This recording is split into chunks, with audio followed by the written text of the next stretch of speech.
Welcome to the Banker Lamp. Please enjoy the video. In this video, I will explain how to make Indian-style radish pickle. First, choose about 1 pound of fresh, firm radishes. Wash them well and ensure they are completely dry.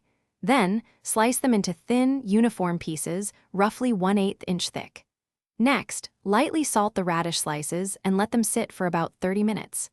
This step helps to draw out excess moisture, which is crucial for a crisp pickle. Now, let's create our aromatic spice blend.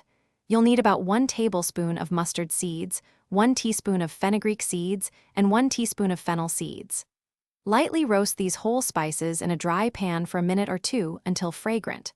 Then, grind them into a coarse powder.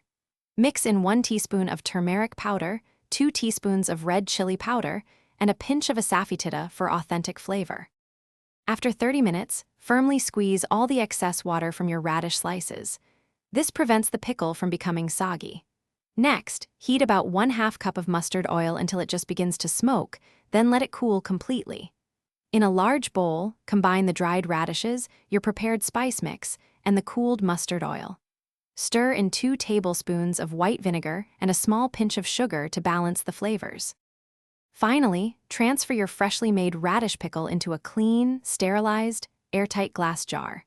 Make sure the pickle is fully submerged in the oil. This acts as a natural preservative. Store the jar in a cool, dark place for at least 2 days, allowing the flavors to meld beautifully.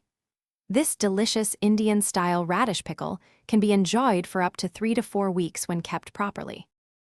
Thanks for watching. If this was helpful, leave a like and consider subscribing. See you next time.